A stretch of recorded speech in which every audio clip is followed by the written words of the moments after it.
believe that except those who are living the life of, fakery, those who love to live in denial, the reality of Nigeria today, which many of us have established on this platform, simply means except this contraption is broken up, to save the lives of those who are left, we can keep going in cycle and cycle and cycle while the same contraption continues to feed on our own people, right? Also, we also have those who have their own theory, the belief strongly too, that Nigeria can work. All it's going to take is just leadership, good leadership, and everything will be fine. You'll be surprised in all of this, right? The contraption continues to prove those of us who believe that there's only one thing that we haven't tried, and that is to sit together for the first time and ask, are we really still interested in being the same country? And if the answer is yes, what are the terms and conditions of us being a country? This is a very much like conversation that the ruiners of Nigeria are not interested. And that is why they are confident that using their own Decree 24 that they call 1999 Constitution, patching it left, right, and center could possibly put things right, but they've been proven wrong many times. So back to our own theory.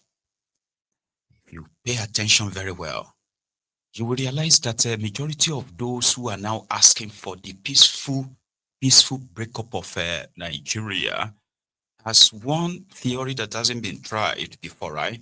You realize the majority of those who are now kind of like supporting that, many of them were pro-Nigeria, who strongly believed that, you know what, this country can work. This, that, right? But they've come to that reality that maybe not in their lifetime. So what then is the purpose of our existence? If you have to accept something that you know is not working for you, will never work for you, but you have no choice or chance of changing it, sort of. Then we pointed out the lackadaisical attitude of their elite, which we call the stinking elite. See, the establishment, or what we call the establishment in Nigeria, goes beyond who is your president, right? It is so deep, rotten deep, that you have the judiciary, you have the legislatures who were supposed to act as checks and balances for all this executive tyranny, but they've all cowered in. They have been supportive. Then you have others who are like the traditional rulers, right? Religious leaders. They are part of the establishment. Then you have the business class, or what do you call them? The businessmen and women, those who are supposed to be running your economy. The private sector, then you also realize that they are also neck deep in the entire rot, more or less like the people have been so much like become hopeless, so to say. Anyway, once in a while, in their gatherings, where they are possibly eulogizing themselves, patting themselves on the back, that they have done well, right? They do sometimes let out the truth, and which is what is going to be the opening for this chat this evening. A retired Court of Appeal justice, a retired Court of Appeal judge in Nigeria is currently trending. Why? Well, as many of us for the past 2.5 years have been doing our best to neutralize the toxicity that the APC, Egbekegbe, have, released into the atmosphere, where people can't have a normal conversation anymore, except it is bigotry, tribalism, and all kinds of hateful tribal rhetorics. So then you're wondering that, okay, it seems that their elites are comfortable because they possibly not treating themselves that way. So here is a judge or a retired judge who seemed to have seen enough, frustrated enough, and probably wandered in silence for so long that when she had the opportunity, she's now asking the question, if we are tired of ourselves, maybe we should just break up this country. Because what the political class have done, weaponizing tribalism, ethnicism, religious supremacy, and all kinds of things that ordinarily should be enough pointers to any sane person that no country that is currently operating in this kind of an environment created by this APC, Egbekegbe, would ever be able to make any real progress. She is worried. Yeah, she is. And that is where we're going to start from this evening. So, brethren, if you have shared the broadcast, like the broadcast, right? You can sit back. Let's start with this. As I was saying, in this nation, we have not attained our status. The Lord will help us. We cannot continue with mediocrity. We cannot. We cannot. We have the best. What is the problem with letting the best people shine? There has to be a change. The nation is crumbling under politics, is crumbling under religion. It's crumbling under tribal politics. And the majority of the people in this country are not pleased with it. We don't like it. If we are not ready to move together as one, maybe we should break up. If we don't want to break up, then we must merge together. Forget where you are from. It's always offensive to me when I hear, this is the position of the North. This is the position of the Southwest. This is the position of the East. What is the position of Nigeria? Who is thinking of this country? So there has to be a change. Please, we're not interested in where whoever is from. What we want is that this country must attain the status that has been given to it by God. Do we not find it a miracle that in spite of everything that is happening, this country has not disintegrated? A nation went to war over increase in the price of bread. But everything has increased in this country and we are still moving. So I believe that this is a nation, honestly, that has been set aside by God for something. And I pray that this will be allowed to happen. And I pray it will happen before my very eyes. Now, having said that, I will agree that the judiciary is almost comatose. You know, we're here speaking the truth. My father would say, you know, that at this age, in Yoruba, he would say, Mo le shenu mi. That means at this age, you cannot, Yoruba people, Ogbenyoja. What does it mean? That means I can't withdraw my mouth. I have been I'm privileged to be over 70. None of my mother's uterine siblings went beyond 70. Justice Adefrasin, the eldest of her uterine siblings, same mother, same father, he didn't go. He died at 69. My mother died at 67. The middle brother, Uncle Roland, he died at, I think it was 62. I'm above that age. So I believe that this is a time really where people like us, I consider myself an elder. I'm not old, but I'm an elder. So I consider this is the time that elders should talk. Because what else am I looking for? I'm not looking to anybody for money. You know, the Lord has blessed me. You know, so please, there has to be a change. Judiciary, This is the most important arm of government. An arm that can kill and make alive, an arm that can decide who is the president, and that you, governor, get off that seat. That is the most powerful arm. It's the most powerful. So God will have to help us, because what is happening, it can no longer be tolerated. The people have lost interest in the courts. People come to me. They say, look, we have a problem. How do I do? And I want to go to court. And I always tell them, if this is where you are going to get your food, forget it. Continue your business. You can have your case. It will be determined when it will be determined. But that is not even a good commentary coming from somebody who was a judicial officer. The backlogs are too many.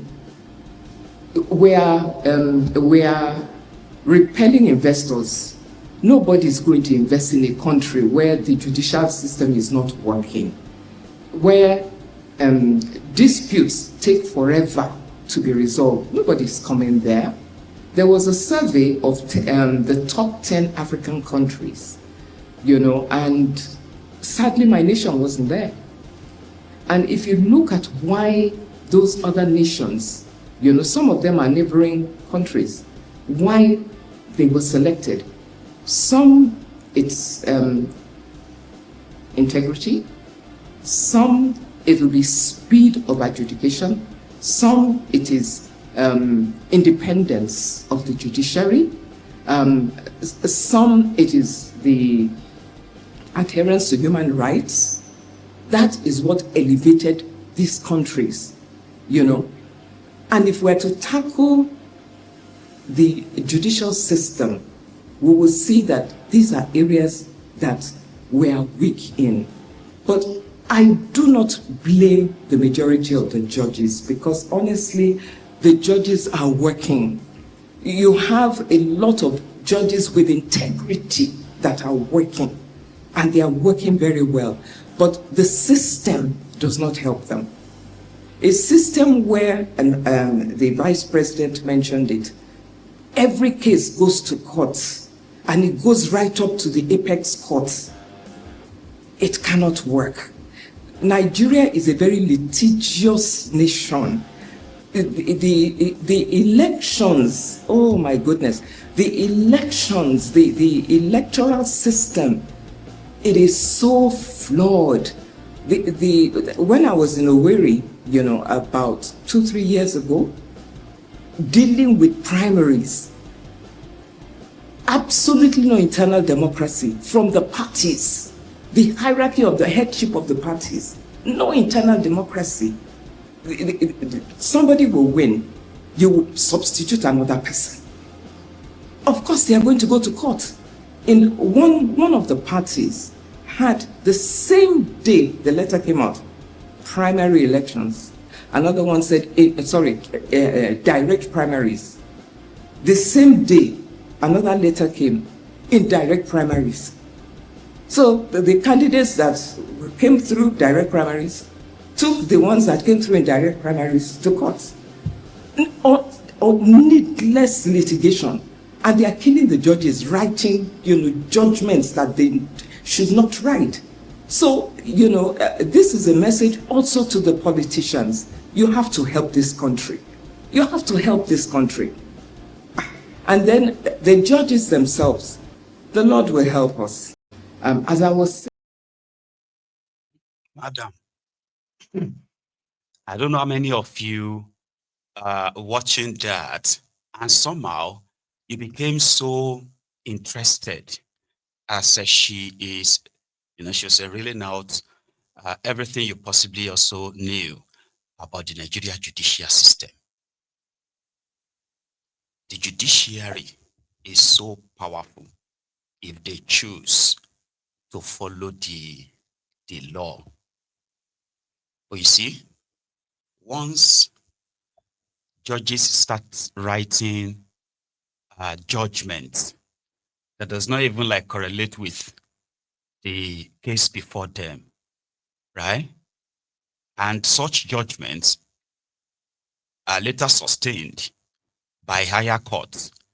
knowing that the whole thing is pure charade, right, has helped and emboldened the politicians. Here is another thing, right? The moment that they discovered the judges in Nigeria, the moment they discovered that they could actually remove a governor by a court judgment, they became the most sought after. And that was what gave the politicians the direct takeover. And the effect of that today is what she just highlighted. There is no serious investor that will go to a country where their judicial system is so corrupt that the judgment is always for the highest bidder. No, it doesn't work that way, except those with, blood money and other, bloody monies and all that. So the judiciary enabled the politicians, and in the process, they were rewarded, very much rewarded, but they lost their respect or trust. And it didn't start just last year. It did not start when Tifnubu was declared a winner, because there is no evidence of all his criminality, so to say, because, right, it didn't start then. It built up over time. It was that year 2023 that finally broke it. And today, he's right. People will barely just, find a way around their problems than approach the court for justice, because you won't get it. No. It's always for the highest bidder. And their elections. I have said that here before. Whenever they are telling you that, go and join their politics, go and join their politics. What they won't tell you is that their politics is so crooked, it is so abnormal, right, that there is no way in this world that such process will produce any responsible or responsive leadership. It is impossible. Even if some of them pretended to want to be nice or good, it is just a smoke screen. I mean, a smoke and mirror. Yeah? The process of producing those who stand for your election is so corrupt, right, that the judiciary has become so entangled in it. And they have written spurious criminal judgments for these criminal politicians who have successfully had their ways. And they can't reverse themselves. They are entangled in it already. And that's why the entire whole thing needs to collapse. There is no quick fix. There is no medium fix or anything. So their political system is so corrupt. Abba, and she's right.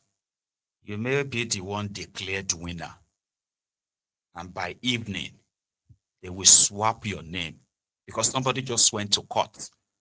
Somebody that probably lost in your primaries just went to court and got a court order that nullified the process that produced you and approved his own name that just got submitted by just 2-3 people, and the court will stamp it, and that's it. That's their politics. So the judiciary, like she said, God will help them. Now, God can't help anybody, any harm of government in that contraption anymore. The entire system needs to collapse. You understand? You will. She said more. Honestly, he will help you. He will not allow us to be tools in their hands because it is very attractive. Any judge that wants to be multi-billionaire, you can do it easily. You don't even have to ask for it. They are chasing you, But if we're going to help this country, we have to We have to stand beyond. If I go against the system, I may not get to the apex court, or I can be, posted to some strange place. We have to go beyond that. We have to go beyond that, and we have to come out in our boldness now.